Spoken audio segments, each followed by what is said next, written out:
Good morning and welcome to the Browns pregame, any given Sunday pregame show. We are talking hate on those Ratbirds today. I'm John, this is Steve, and we are live.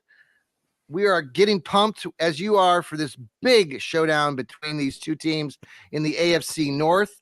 How are you this morning, Steve? I'm doing great. Game day, baby. Well, we were just talking off the air about Ravens hate because I kind of went off a little bit on my Johnny Cleveland podcast last night. As I should. And so Steve and I come from the kind of the same cloth as far as we're, like many of you Browns fans in our take on the Ravens, because they basically stole our team. And I've had other conversations with other Browns fans, and some young, some our age, and just had some variety of takes. Some of them I just don't understand. And it got me really frustrated when I was talking last night. But Steve, I mean, basically, I've said this all along that, the reason that this game and playing against the Ratbirds is so more emotional than most is because this team, Art Modell, the owner, formerly the Browns, took the team to Baltimore, and they went off and won a Super Bowl 2 years later. Art Modell got rid of Jim Brown, got rid of Paul Brown, so there's just a lot of Ozzie Newsome ended up going over there running the team, which we all love Ozzie, but it was just there's just a lot of hate. What's your you have a lot of backstory on this. I know you were just talking about how you were Browns backers president way back when, and you would be getting emails from the city of Cleveland, and these takes about how Art Modell was not he had to do what he did, or some folks think that, and I'm like, no, he didn't. So I don't know what's your whole take on the Ratbirds in Baltimore before we talk about the game. It all could have been prevented. Baltimore could have got the expansion team and Cleveland could have stayed. Art Modell was a terrible businessman. I mean, this is back in the day where NFL owners had other $1 million businesses. Art Modell made the mistake of making the Browns his business, which is not a good model. No. So, yeah. And the city did everything they could to keep him. And he was determined to move. News leaked out in the preseason, before the draft, before the NFL official season started. And he kept telling reporters, no, that's never going to happen. That's never going to happen. And that was a bunch of crap. He knew he was going. I remember watching the damn news conference from a Baltimore parking lot on ESPN. I got so pissed, I almost threw something at my TV. Because somebody up there goes, Baltimore Browns. And I went, no way. He did actually want to take all the Browns history with him, like the Titans did with the Houston Oilers. And I'm sorry, Jim Brown is not the all-time leading rusher of the Baltimore Ravens. And that really hacked off a lot of people.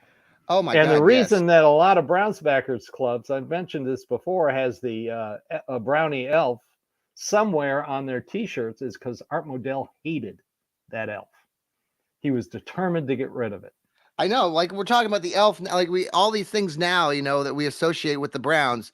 Art Modell was just such anti that, all of it, and just angers me every time I read stuff about him and the great Paul Brown and how he talked to Jim Brown and just stuff that I can't get rid of, and people that are, and I think it's just a fan base that, especially the younger fans that are Browns, they just don't know the history and understand really what was going on, and it's just frustrating. And now we've had this organization, everybody talks about Baltimore and out in the national media more positively. They've won a Super Bowl, they've and it's just hard as a Browns fan growing up, having that team stolen from us. That 95 season, you think about that whole stretch. That's the other part of this, was that those teams that the Browns had from the mid 80s through the mid 90s, before they got ripped out of town in 95, were really good. And that 95 they went to playoffs in 94. Yeah, the 95 and won a playoff game at home. The last time they had a playoff game at home that they won. I mean, come on. The 95 season, I want to say they got off to like a 5-1 or they were 4-1 start. 4-1. 4-1 when the news hit. Yeah, it was just demolished Tampa Bay. Yes. And it was like, all right. And then all of a sudden some reporter got wind of it. And I had just moved out to Kansas at that point in the early 90s and was living out there in Wichita, and just you know how this is, and all Browns fans who lived back then, this is 30 years ago, but I mean, it was heartache. I mean, knowing that you weren't going to have a team for the next at that point, we didn't know how long it would be. And no, we didn't. No. And that was the other part. Like, is our franchise gone? And, we got the team back in 99 and everybody was excited, but then the NFL screwed us over with all of that. So sure did. We've never been able to get out of the damn hole because the NFL, messed around, and Art Modell messed around, and thus why we have this hate. So I won't ever forgive the late Art Modell. I've heard stories of people that knew him personally, and that he was a real jack.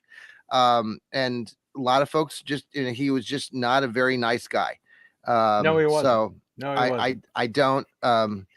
I don't have a lot of respect for him or that franchise. And so let's talk about this game today, because we go into this game. We're pretty emotional about it, and that's part of the reason why this game we talk about it a lot. But it is one of those games where the Browns really did not play well the first time around for a variety of reasons. Obviously, we did not have our starting quarterback.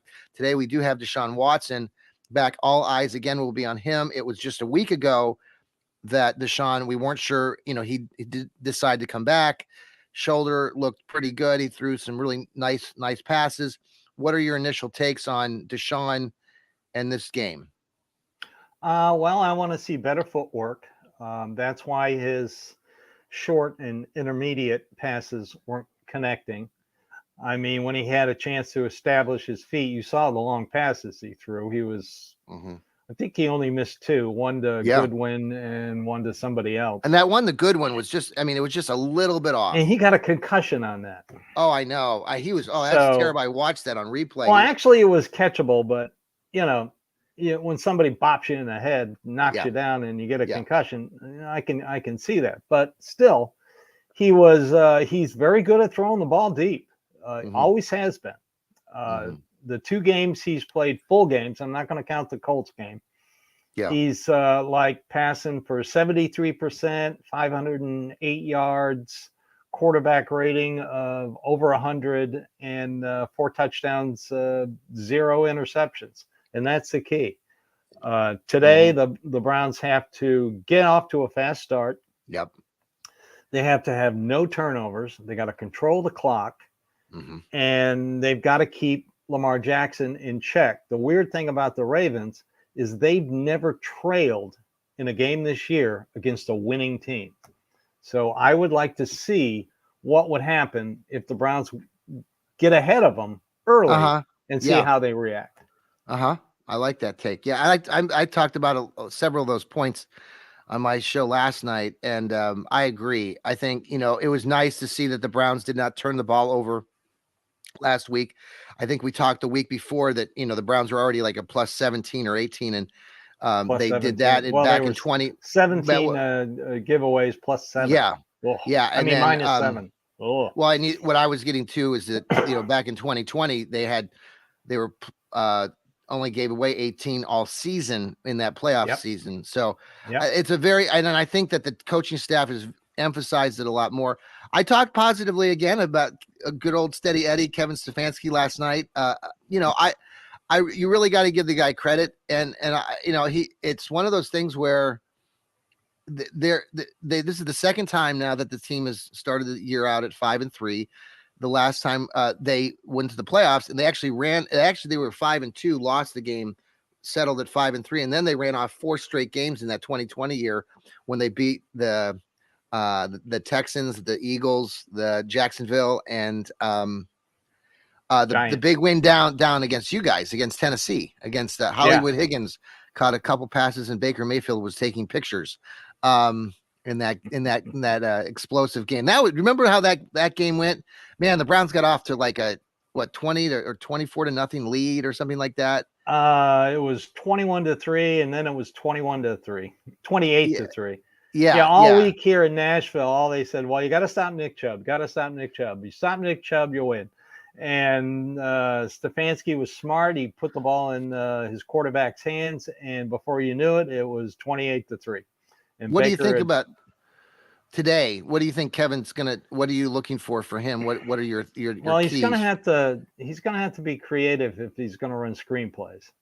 I mean, these the two linebackers, Roquan Smith and Patrick Queen, are the best middle linebackers in the NFL. Yeah. Unfortunately, might not see a lot of targets for Njoku because he's going to have to be kept back to help these tackles block.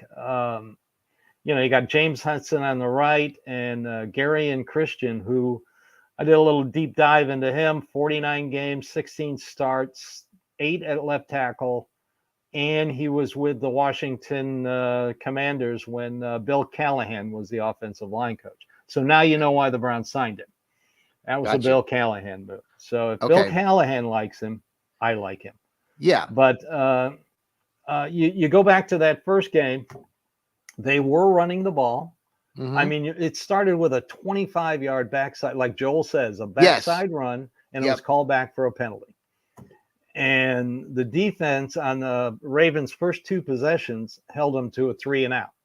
Yeah. And then all of a sudden, on a 2nd and 3, they had a 7-yard run. DTR throws an interception. Play later, 7-0 Ravens. You might as well call ball game right then. Yeah. So they got to avoid that. They got to avoid that. The one thing I found interesting, I went back and looked at the Arizona game, who of all the teams lately played them tough. They would rush 3, drop 7, and keep a spy on Watson. And it seemed to confuse him. I mean, on Lamar Jackson, and it seemed to confuse him. Right. So I'm thinking, I don't think Schwartz is going to use a spy, but I think he's going to show something to Baltimore that is not on tape, that they haven't seen. Just so he can kind of confuse Lamar Jackson a little bit. Maybe the defense can take advantage of that. What is the Browns offensive unit? We've talked a little bit about the screen game. I went on a little tangent last night too, because you and I have talked about this Browns run game, and I even said that some of our own contributors here on the Fanatical Elves Network, part of Fans First Sports Network, have been a little bit anti run game, and I understand the perspective of you're only getting 2 or 3 yards a pop, but some of those comments from some have said, well, that's not going to cut it, and I got that's not going to cut in the NFL, and I went on about how, look, we're 5-3, it is cutting it. I know it's not perfection, and we don't have Nick Chubb, but I think we need to take a step back and just relax on how the offense is faltering in all levels. And I'm like, no, it's not. And I can see the perspective, because people are annoyed because they see that Jerome Ford is losing 4 or 5 yards on a pop and a run and different things like that. But I don't think that the Browns run game is in that bad of shape.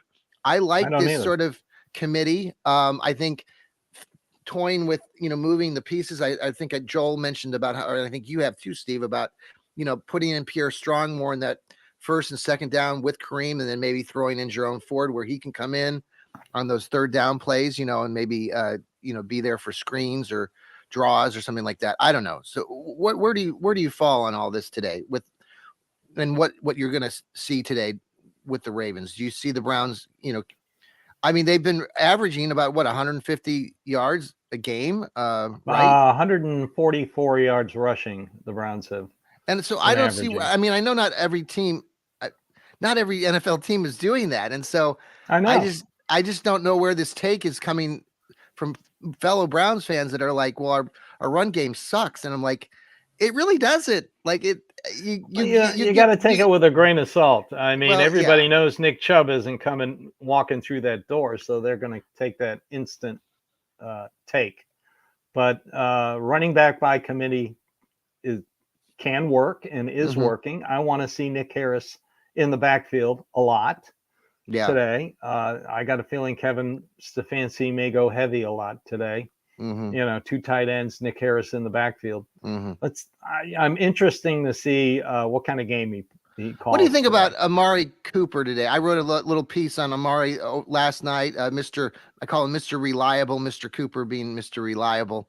I think he's having another splendid season, and just have been impressed by his professionalism and how he's kind of like that Nick Chubb sort of, he doesn't really, talk a lot about his game. I mean, he's just goes about his business. He's got 617 yards, 2 touchdowns so far this year. Could have had a 3rd touchdown if the referee wasn't blind along the sideline. But I know he's made some tantalizing catches this season again. What are your thoughts on Coop? And will we see a Cooper, or are they going to really tie him up? If they tie up David Njoku, will Cooper still get his targets? Well, the Marlon Humphrey, their best corner, was questionable. I want to see if he's going to play. Even if he does play, their corners are gettable. They do have great safeties, and they will blitz their safeties. So the offensive line is just going to have a hell of a game today. Let's see what Bill Callahan dials up. Like I said, I want to see Nick Harris in the backfield. But I think what this is going to come down to, and I just got this stinking feeling that this is going to come down to a special teams play like Browns Raven games in the past. Well, and let's just hope the Browns special teams, who are number 1 in efficiency in the NFL, and the Ravens usually are very good at special teams, are middle of the pack. So we have a punt returner named Porsche. Let's see what happens on special teams. It may come down to that. Let's take a quick break and we'll come right back. I want to get your final takes on the game. This is the Fanatical Elves Network. This is the Any Given Sunday Browns pregame show. We're talking about the damn Ratbirds today. We'll be right back. And we're back. Did you enjoy those commercials, Steve? I loved them. I always like it. It's fun. It's we're a podcasting crew that is growing and by leaps and bounds. And we want to thank you again. Steve, this morning when I looked, we're about 30 or 40% over what we were doing a month ago. We're doing thousands of downloads, and that's thank you guys. That's fantastic. Right. We started this project in April, and thanks to Fans First Sports Network, we are growing, and it's because of you fans. You are following us, finding us. Tell your fellow Browns fans about our network. We have young and old on our crew, from Steve here to Joel, Elliott, Sam, and Rod. Just bring a variety of takes. Some good, some very opinionated, some biased. But we like talking about the Browns, like you like talking about the Browns. And so Browns fans are opinionated? Wow. Let me write that down. I like your take off air. Steve was talking about how he's an accountant by day, and he was describing how some people that you've worked with have said, well, you're not your atypical accountant. And you said, well, I'm from Cleveland. Is that yes. We have something in our brains, right? Yeah, we're all snarky, sarcasm, whatever you want to call it. It's up there. It is, and that's truly what I love about being loyal in this area in Cleveland. And even if you don't live here, or like I live in Columbus right now, but if you're from the land, you kind of just get it. Now, I had this, Steve. I had this in take two last night. I got getting a little annoyed with these. There are Browns writers out there. You'd probably be surprised by this, Steve. Ha ha. That write about the Browns, but they're not from here. You didn't have to grow up here, but they talk about the Browns in ways that I don't think sometimes Browns fans who truly are from here get or understand. And that's what these other writers don't. It gets annoying sometimes because you get these takes from people that are saying that they're Browns writers, but they really don't understand the depth of what they're talking about. Now, there are fans like you, and like I talked about our Wichita Oz chapter backers in Kansas who, Josh, who's the president over there in that club. He didn't grow up here in Cleveland, but he's come to Cleveland now several times and he gets it, and and that's hard to explain to other people outside that root for other teams in the NFL. I mean, the Cleveland fan base is something special. You don't see these sort of fan clubs, these Browns backers clubs like you have there in Nashville. You don't see these with other teams. I mean, sometimes I'll see like Green Bay organizations and maybe some Pittsburgh organizations. What, Dallas? Well, Dallas fans are scattered. Are there any other fan bases that you know of, Steve, that like have such sure. I have a tax client who started the Green Bay Packer. Yeah, the Packers. Of course, there's Steeler fans who are annoying as hell. There's a big Viking group here, which is shocking. Before the Titans moved here, the mayor at the time, Phil Bredesen, put a call out to fans of other teams. Yeah.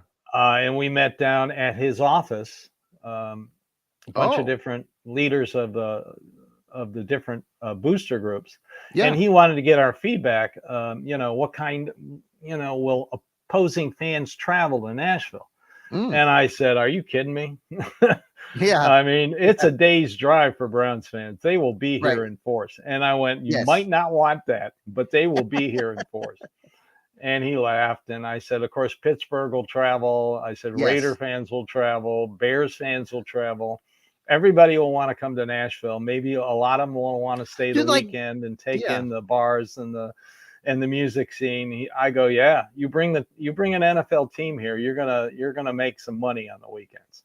Well, I've just always cherished those moments when the 25 years I live in Kansas to know that you could go to a sports bar in the middle of nowhere in the middle of Kansas, and there'd be 30 or 40 fellow Browns backers who would be sitting there around the table watching the game. It's just something special and unique about that. You don't find it everywhere in the league. Now, like you said, there are other organizations like Green Bay and Minnesota that do have fan clubs, but it is something special. So tonight's game, again, we're all going to be on pins and needles waiting to kind of see how things get off. It's very important, like you said earlier, that the team does not get off to a rough start like they did, for example, against Pittsburgh when Deshaun Watson threw an interception to run it back and put the Browns in an immediate hole.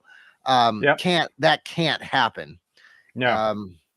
Where do you your final sort of thoughts, takes on where this leads? Are you predicting a Browns win, or do you want to hold off on your prediction? I don't do predictions. It's bad karma, but they can win. They're saying the right things. It looks like they have the right mindset. It all depends on two things. The offensive line has got to step up and play their best game. Well, three things. Deshaun Watson.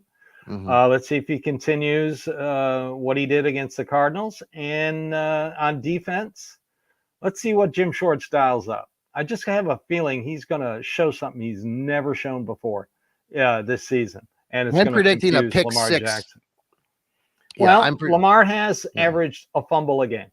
Yeah. So, or Miles getting a strip sack. Yeah. That would, well, like he did in 2021 when he strip sack touchdown before halftime. That's right. Yeah. Did you see the comments after that when they followed Myles Garrett around, the audio?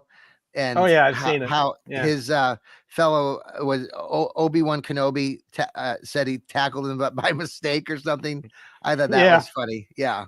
Very good. No, I think that's a very important part to this Browns team this year, is our conversation about Myles Garrett, because I really, sense more than any other year that he's been with the team that he's having fun, and he knows he's got a group of guys that he's close to, and they've talked about that a lot. And then at the end of that game, he's sprinting off the field saying, I got to go to a Cavs game, because he's a minority owner of the Cavs. And so I like the fact that he's building his, sort of his, what's the word? Brand. Yeah. His brand. And he really is falling for Cleveland. And I think that's a really great thing for this team. And moving forward, and we're getting to the halfway point, I like that. I like our odds when you know that you have a player like Myles Garrett who's all in, and that doesn't always happen. And we've been without Myles for a variety of reasons, including a suspension at the end of the 2019 year.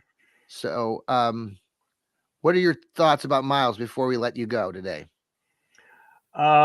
He's more focused on the team, not individual awards. He realizes he's got talent around him, and the individual awards will come. He's not worried about it. He just wants to win and in Cleveland long term, which is fine by me. And if they want to sign him to the Cavs team, I'd let him be 10-day contract. I'd get rid of JB Bickerstaff in a second to bring in somebody else to coach that Cavs team, because the Cavs aren't going anywhere with JB. Anyway, that's for another conversation. Hey, they're 2-0 versus Golden State. That's good, but I'm not giving JB any credit. Believe me, I know.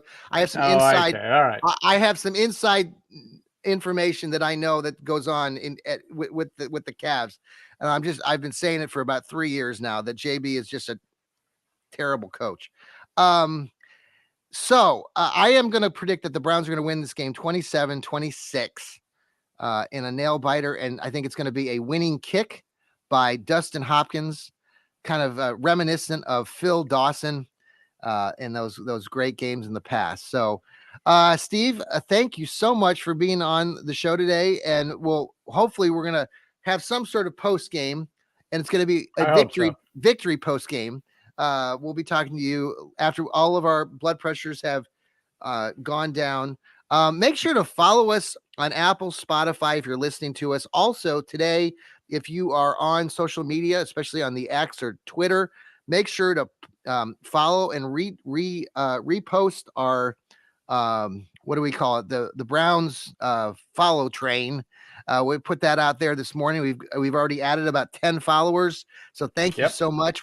That's how we build our brand, and you can spread the love, spread the word about us, our Fanatical Elves podcast. Steve, have a great night. Go Browns.